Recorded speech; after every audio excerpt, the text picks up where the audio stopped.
네, 계속해서 최고의 부동산 전문가들과 함께 투자 노하우를 배워보는 시간입니다. 오늘은 최원철 소장님을 모셨습니다. 어서 오십시오. 예, 안녕하세요. 네, 지난 시간에 나오셔서는 상가의 종류 그리고 근린 상가 등에 대해서 저희가 배워봤는데요. 오늘은 어떤 종류 상가를 배워볼까요? 예, 오늘은 그 쇼핑몰하고 테마 상가에 대해서 말씀드리도록 하겠습니다. 네, 쇼핑몰, 테마 상가. 쇼핑몰은 좀 많이 들어본 것 같고 테마 상가는 요즘 들어서 조금 이제 귀에 익는 그런 용어인데 싶습니다. 어떻게 구성되어 있는 상가인가요? 예, 먼저 그 테마 상가라는 것은 종로의 귀금속 상가나 남대문 또는 동대문의 혼수 전문 상가, 그리고 제기동의 한반 전문 상가, 그다음에 용산의 그 전자 전문 상가 등과 같이 특화된 업종으로 구성되어 있는 그 집합 상가를 말하고요. 그 쇼핑몰은 동대문에 있는 밀요래나 두타와 같이 의류나 잡화 등 모든 업종을 하나의 상업시설에 입점시키는 그러한 집합상가를 말합니다. 네, 알겠습니다. 자, 그렇다면 쇼핑몰의 공급 형태 또 기본 내용은 어떻게 되는 건지요? 네, 그 쇼핑몰은 기본적으로 이제 규모면에서 수천 평에서 수만 평 단위의 대형으로 이제 공급이 되는데, 고밀도 상업 발달 지역이나 역세권 상업 발달 지역에 이제 공급을 많이 합니다. 어느 누가 봐도 그 상권이 굉장히 좋은 곳에 위치해 있죠. 그다음에 전용률을 보면 쇼핑몰로는 이제 다소 저 차이가 있지만 보통 전용률이 한 20%에서 한 30% 정도 됩니다. 근린상가 같은 경우에는 전용률이 한 50에서 60%, 아파트 단지 내 상가 같은 경우에는 60%에서 한 90% 정도의 전용률을 나타내는데, 이 테마 쇼핑몰 같은 경우에는 실면적 4제곱미터에서 한 15제곱미터, 평수를 말씀드리면 한 1.2평에서 4평 정도의 아주 작은 점포로 이렇게 공급을 하고 있습니다. 물론 면적은 적지만 하나의 그 점포 역할은 다 한다고 말씀드릴 수 있는데, 이렇게 그 전용률이 낮은 이유는 보통 일반 근린상가나 단지단 상가에 비해서 어떤 공용 부분, 계단, 에스컬레이터, 그다음에 화장실, 어떤 이벤트 공간 등 공용 부분이 차지하는 면적이 다른 상가에 비해서 굉장히 많기 때문에 이 전용률이 굉장히 낮은 것으로 그렇게 나타나고 있습니다. 네, 이 근린 상가에 비해서 쇼핑몰 등은 이 공용으로 사용하기 때문에 공용 면적의 비율이 좀 높다. 그만큼 이제 상가를 사시는 분 입장에선 그다지 뭐 유리한 부분은 아닌 것 같다 싶은 생각이 드는데, 또 그거를 상쇄시킬 수 있는 장점들이 분명히 있겠죠. 예, 장점들이 있는데, 아마 그 가장 큰 장점이라고 한다면 일단 상가 투자에 관심 있는 분들이 적은 소액으로서 투자할 수 있다는 것이 이제 일단 가장 큰 장점이라고 말씀드릴 수 있습니다. 보통 근린 상가나 아파트 단지 내 상가 같은 경우에는 기본적으로 투자 자금이 아마 적게는 한 3억 이상 정도 투자가 된다고 보여지는데, 이 쇼핑몰 상가 같은 경우에는 대출을 조금 활용하면 한 5천만 원에서 한 1억 정도의 자금을 가지고 투자를 할 수 있다. 이 부분이 이제 가장 큰 장점이라고 말씀드릴 수 있고요. 두 번째 그 장점으로는 복잡한 그 임대차 관계나 어떤 관리 등에 대한 부분을 이제 쇼핑몰 같은 경우에는 전문 관리 업체에게 위탁 관리를 맡기기 때문에 투자자가 임대료 수납이나 뭐 관리비 등에 대한 부분을 또는 수리에 대한 부분을 신경 쓰지 않아도 된다는 것이 장점이라고 할 수 있겠습니다. 네, 자, 쇼핑몰 투자의 장점에 대해서 들어봤고요. 또 유의해야 될 단점이 있다면요? 네, 쇼핑몰의 그 근본적인 단점은 지나치게 많은 상가의 공급이라고 말씀드릴 수 있겠습니다. 보통 그 하나의 쇼핑몰에는 적게는 한 1000여 개, 많게는 수천 개의 점포가 공급이 되는데, 뭐 예를 든다면 동대문에 있는 굿모닝시티 같은 경우에는 점포 수가 한 건물에 4,600개가 됩니다. 정말 엄청난 숫자죠. 이렇게 쇼핑몰에서 공급되는 점포의 수가 굉장히 많은 것은 어떤 시행사나 개발 업체가 고객들을 어떤 유인할 만한 테넌트나 또는 어떤 특별한 아이템이 없는 상태에서 본인들의 어떤 개발 이익을 위해서 이 적은 토지에 상당히 많은 상가를 갖다가 분할해서 공급을 하면 개발 이익은 굉장히 많이 취할 수 있거든요. 그 개발 이익을 위해서 어떤 소비자의 트렌드, 소비자의 동선이나 소비자의 흡수 요인 없이 굉장히 많은 상가를 갖다가 쇼핑몰을 공급하는 것이, 즉 쇼핑몰의 공급량이 많은 것이 가장 큰 단점이라고 말씀드릴 수 있고, 두 번째 단점으로는 이 점포 소유자들이 너무 많다 보니까 어떤 통일된 마케팅 능력, 광고나 이벤트 행사를 하기가 어렵다는 것이 있습니다. 또 그 위탁 관리를 하고 있는 관리업체도 전문적인 어떤 그 마케팅 능력이 백화점이나 대형 할인점에 비해서 상당히 낮기 때문에 그 부분도 단점으로 말씀을 드릴 수 있고요. 세 번째로는 쇼핑몰에서 판매를 하고 있는 어떤 아이템들은 기본적으로 이제 보세 상품입니다. 그래서 백화점이나 대형 할인점에 비해서는 어떤 상품의 질이 좀 떨어지고 뭐 소비자에 대한 서비스, 그다음에 쇼핑의 쾌적성 그런 부분에서도 상당히 많이 뒤처지기 때문에 이것도 하나의 단점이라고 말씀드릴 수 있고요. 마지막 어떤 단점이라고 말씀드릴 수 있는 것은 쇼핑몰 같은 경우는 이제 하나의 집합 상가에 상당히 많은 상가들이 공급이 되는데 그 쇼핑몰 자체의 상권이 활성화되지 않으면 내가 투자한 어떤 개별 상가는 아무리 좋은 품질의 제품을 공급을 하고 뭐 가격을 할인을 하더라도 쇼핑몰 전체의 상권이 활성화되지 않으면 개별 점포도 상권이 굉장히 위축되고 아마 투자하는데 투자를 해서 임대 수익을 창출하는데 굉장히 많은 어려움이 있다. 이것이 마지막 단점이라고 말씀드릴 수 있겠습니다. 네, 이 장단점을 배워봤으니까 이제 전망에 대해서 들어봐야겠죠. 예. 결론적으로 말씀드리면 제 개인적인 견해이긴 하지만 이 쇼핑몰이나 테마 상가의 투자는 좀 격하게 말씀드린다면 투자는 하지 않는 것이 좋다 이렇게 말씀드리고 싶습니다.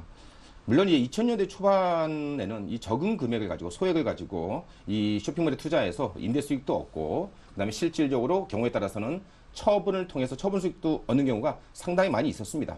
동대문 지역의 쇼핑몰이나 어떤 역세권의 쇼핑몰 같은 경우 상당히 임대 수익도 좋은 경우도 많이 있었는데 하지만 현재는 특정 지역의 어떤 쇼핑몰을 구체적으로 말씀드리긴 어렵지만 현재 역세권에 개발되어 있는 거의 모든 쇼핑몰의 상권이 완전히 쇠락했다고 해도 과언이 아닙니다.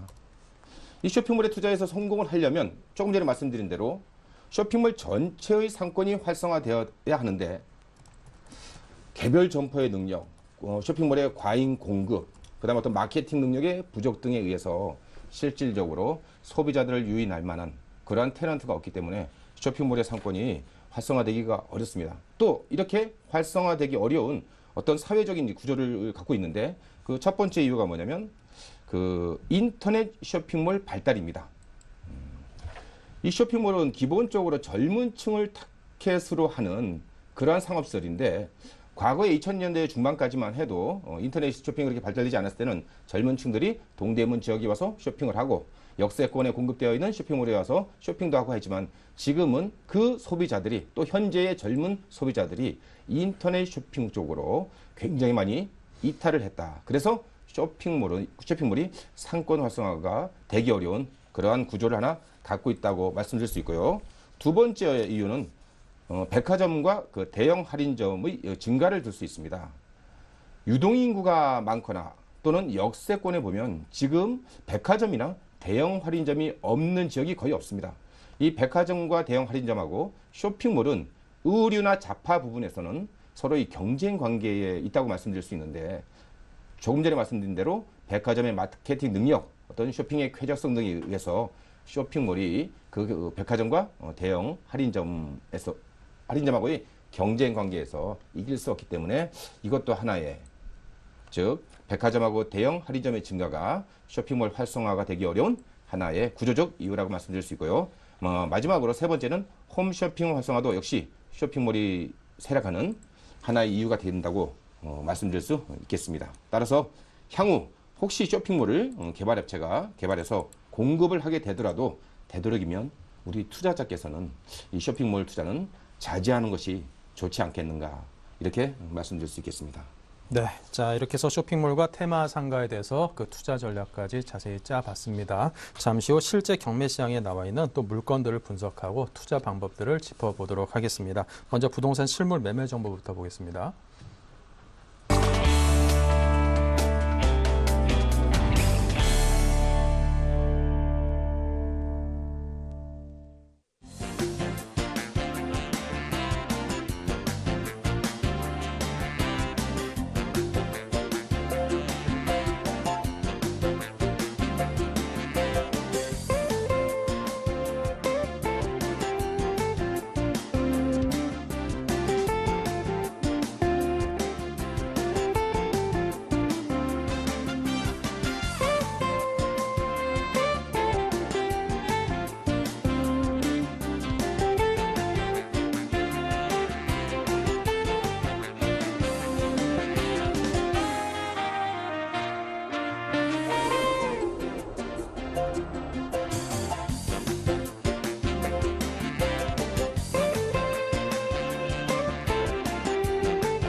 저번 시간에는 분양을 통한 근린 상가 공급에 대해서 투자 방법에 대해서 말씀을 드렸는데 오늘은 실제 그 경매장에 나와 있는 상가 경매 물건을 가지고 근린 상가를 가지고 경매를 통한 투자 접근 방법에 대해서 말씀드리도록 하겠습니다.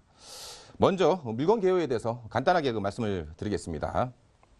소재지는 서울특별시 강남구 논현동 209번지 사만 아르노브 3차 1층 108호 근린상가 물건입니다. 물건 종별은 근린상가고요. 사건 번호는 2012 타경 977번입니다. 일단 이 상가는 1층이고 도로에 접한 전면부 상가입니다.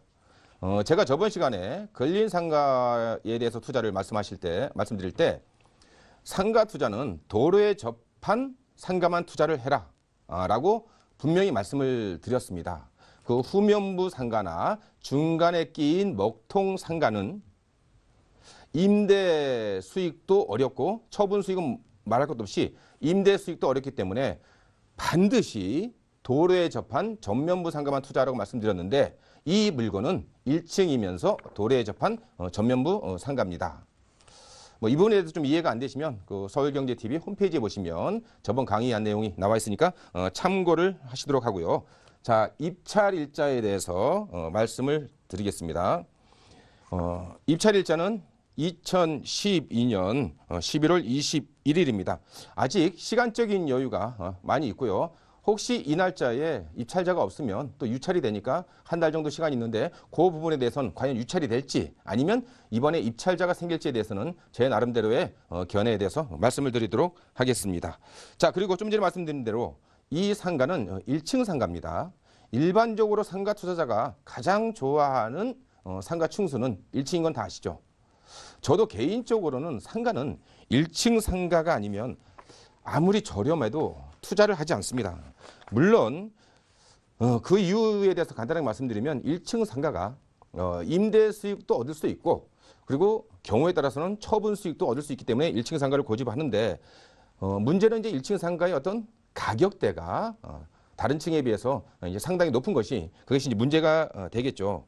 하지만 그래도 처분 수익하고 임대 수익 두 가지 수익을 얻으려고 하신다면 제 개인적인 견해로는 투자자 여러분께서는 정말 1층 상가만 투자하는 것이 실패하지 않는 그러한 상가 투자가 되지 않을까 말씀을 드리고요. 만약에 이제 2층 상가 중에서 도로에 접했고 입지가 좋은 상가 같은 경우에는 본인이 이제 직접 직영을 하실 생각이 있으신 분들, 뭐 노래방을 한다든지 PC방을 운영을 하신다든지 학원을 운영을 하신다든지 이렇게 직접 운영을 하신 분들은 입지가 좋은 도로에 접한 2층 상가도 경매나 분양을 통해서 투자하시는 것도 그 방법은 나쁘지 않다고 생각을 합니다. 자, 다음은 면적에 대해서 말씀을 드리도록 하겠습니다. 지금 이 상가의 건물 면적은 13.679평 45.22제곱미터입니다. 자, 이제 면적에 대해서 제가 잠깐 말씀을 드리면 이 상가 투자에서는 면적이 실면적이 크면 클수록 유리합니다. 어떤 부분이 유리하냐면 자, 우리가 상가를 투자하는 목적은 기본적인 목적은 임대를 놔서 임차인이 들어와서 영업을 함으로써 임대 수익을 얻는 것이 상가 투자의 아주 기본적인 목적인데 내가 투자한 상가의 면적이 실면적이 적으면 입점을 할 수 있는 임대를 줄 수 있는 영업을 할 수 있는 업종이 극히 제한적이 된다는 것입니다. 그래서 저는 개인적으로 상가는 되도록이면 넓은 면적, 실면적 기준입니다. 넓은 면적의 상가를 투자하는 것이 훨씬 유리하다. 어떤 부분이 유리하다? 임대를 놓기가 굉장히 유리하다. 다양한 업종이 임대 들어올 수 있다. 특히 지금과 같이 그 프랜차이즈 업종들 같은 경우는 1층에 들어오는 프랜차이즈 업종들 같은 경우 뭐 커피 전문점이나 어떤 제과 전문점 같은 경우에는 사용하고 있는 면적이 실면적이 상당히 큽니다. 그런데 내가 투자하려고 하는 상가가 면적이 적으면 그러한 업종들은 아무리 입지가 좋아도 입점하기가 임대 들어오기가 어렵게 되겠죠. 그런데 만약에 내가 투자한 상가가 면적이 큰데 작은 면적이 필요한 업종이 들어오려고 할 때는 그 큰 면적을 분할을 해서 입지만 적당히 괜찮다고 판단되면 분할을 해서 얼마든지 임대를 줄 수 있습니다. 이 상가 투자는 투자자의 관점에서 보면 정말 실패를 합니다. 항상 과연 내가 이 상가를 투자해서 얼마의 수익을 얻을 것인가, 임대 수익을 얻을 것인가, 임대가 될 것인가, 이 부분을 우리가 이제 고민을 하는데, 그렇게 그 고민하는 관점이 장사하는 입장, 임차인의 입장에서 접근을 해야지만 이 상가 투자에 실패를 하지 않을 것으로 보여집니다. 그래서 일단 이 경매 물건은 실면적이 45.2제곱미터, 즉 13.679 평이니까 단일 업종이 충분히 임대에 들어올 수 있는 그 정도의 평수를 지금 그런 요건을 갖추고 있다고 말씀드릴 수 있습니다. 자, 그 다음에는 금액을 한번 보도록 하겠습니다. 2012년 7월 4일 날 감정가 10억 5천만 원에 시작해서 2차가 유찰이 돼서 3차가 2012년 11월 21일 날 6억 7,200만 원까지 현재 유찰되어 있는 상태입니다. 일단 이 금액 부분에서는 물론 절대적으로 평가를 할 수 없겠지만 상대적으로 말씀드리면 상당히 투자 가치가 좋다고 말씀드릴 수 있을 만큼 금액이 지금 저감되어 있는 상태입니다. 오늘 아침 그 신문 기사를 잠깐 보니까 서울시 1층 상가 3.3제곱미터당 분양가가 평균 분양가가 3,513만 원으로 신문 기사가 오늘 아침에 나왔더라고요. 다시 말씀드리면, 자, 서울시 1층 상가 평균 분양가 3.3제곱미터당 3,513만 원. 만약에 투자하려고 할 때, 분양을 받거나 매수를 통해 투자하려고 할 때 25평짜리 상가를 갖다가 1층 상가를 투자하려고 한다. 그러면 약 8억 5천만 원 정도의 자금이 소요가 됩니다.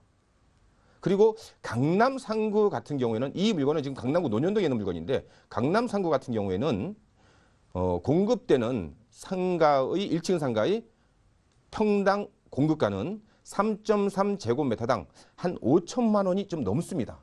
실면적 기준으로 가면 3.3제곱미터당 1억 이상이 되는 것이 강남 상구의 현재 상가 가격입니다. 근데 이 물건 같은 경우에는 13.67평에다가 그 다음에 현재 6억 7,200만 원까지 유찰되어 있는 상태니까 실면적으로 입찰가 투자 자금을 계산하시면 평당 약 5천만 원 성인이니까 강남 상구에 있는 다른 분양 물건이라든지 신규로 공급되는 분양 물건이나 아니면 매매 물건에 비해서는 상당히 가격 부분에서는 경쟁력이 있다. 이렇게 말씀을 드릴 수가 있습니다. 다음은 상권 및 입지에 대해서 간단하게 말씀을 드리도록 하겠습니다. 이 물건은 7호선 학동역 1번 출구 바로 나오자마자 있는 첫 번째 건물입니다. 첫 번째 사만 아르노보 3차 주상복합 건물 1층 상가인데, 기본적으로 우리가 이제 상가 투자를 얘기를 할 때는 역세권에 있는 상가를 투자해라 라고 말들을 많이 합니다. 이거는 어떻게 보면 역세권에 있는 상가가 되겠죠. 그리고 현재 상권을 잠깐 말씀을 드리면, 요 경매시장에 나와 있는 이 1층 상가의 상권은 학동역 1번 출구를 이용하는 승객들이 상권의 범위에 포함될 수 있고, 그 다음에 1번 출구 뒤쪽으로 거주하시는, 주택지에서 거주하시는 거주자들도 상권의 범위에 포함될 수가 있고요. 그 다음에 요 대로변에 있는 오피스에서 근무하시는 분들도 이 상권의 범위에 포함된다고 말씀드릴 수가 있습니다. 그럼 어떻게 보면 상권의 범위가 굉장히 적게 보이는데, 이 물건은 어떤 광역상권, 다른 지역에서 지하철을 타고 오는 그런 광역상권이 아니고 어떤 지역상권이라고 말씀드릴 수 있고요. 그 다음 이 1번 출구 요 사거리에 보면 횡단보도가 있습니다. 이 횡단보도가 있는데, 횡단보도 맞은편 학동역 10번 출구 이쪽으로는 소비자들이 와서 저녁에 퇴근길에 간단하게 맥주 정도 마실 수 있는 그러한 음식점들이 밀집되어 있는 지역이 없습니다. 그러다 보니까 횡단보도를 이용한 10번 출구 이쪽으로 있는 오피스에 근무하시는 근무자들하고 주택지에 거주하시는 거주자들이 횡단보도를 건너서도 이 경매시장에 나와 있는 이 상가에 와서 소비할 수 있는 어떤 상권의 범위에 포함될 수 있는 여력을 충분히 가지고 있고, 임장을 통해서 그 부분도 나름대로 확인이 된 상황입니다. 그다음에 이제 과연 이 경매 물건이 상권의 범위가 앞으로 확장이 될 것인지 아니면 위축이 될 것인지에 대해서 말씀을 드리면 아까 말씀드린 대로 이 경매 물건은 철저하게 지역 상권에 있는 상가라고 생각하시면 됩니다. 더 이상 개발 호재도 없고 어떤 또 다른 개발 요인에 의해서 상권이 위축되지도 않고 그냥 그 지역 내에 있는 소비자들을 배후로 하는 상권으로 하는 고착화된 지역 상권이다. 이렇게 말씀드릴 수 있죠. 이렇게 고착화된 지역 상권 같은 경우에는 뭐 향후에 상가 가치가 상당히 많이 올라간다든지 임대료 수준이 굉장히 많이 올라가지는 않지만 어떤 안정적인 월세 수입은 충분히 얻을 수 있는 그런 상가 물건으로 경매 물건으로 보여집니다. 다음에는 매각 물건 현황에 대해서 말씀드리도록 하겠습니다. 이 건물의 보존 등기는 2005년 4월 29일이고요. 한 이제 7년 정도 된 건물이고요. 그다음에 7층 중 1층에 있는 물건이고 건축물의 용도는 근린 생활시설입니다. 현재 이 경매시장에 나와 있는 상가는 이제 일반 음식점인 그 양대창이라는 업종이 들어와서 지금 영업 중에 있습니다.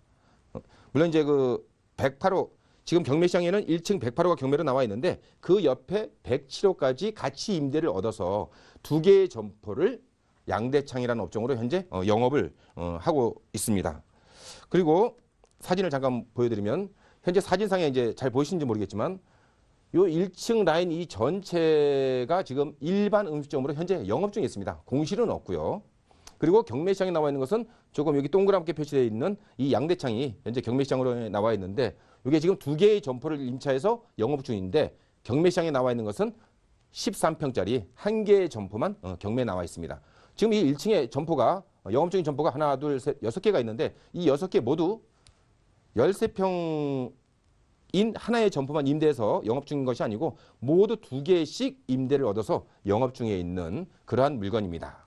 그래서 현재 공실은 없고요. 지금까지 2005년도에 준공된 이후로 초창기는 약간 공실 상태가 있었는데 지금까지 공실된 적이 없는 그런 지역의 상가 물건이라고 말씀드릴 수 있습니다.